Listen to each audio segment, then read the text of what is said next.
Hello friends, today I am going to give you some tips about how you can take a good photograph of your pencil drawing from a mobile camera. Place your artwork flat on the tabletop. Let the light coming from both the side, either left side or right side. Get one tripod, place your camera on it exactly parallel to the artwork.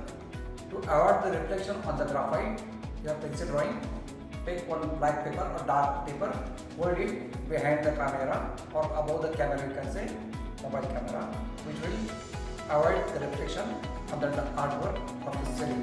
Place the camera exactly above the center of this drawing and take precaution that both the sides should be parallel to the edge of the camera. Both the side, everything should be in the parallel way, and take the proper light and take the photo.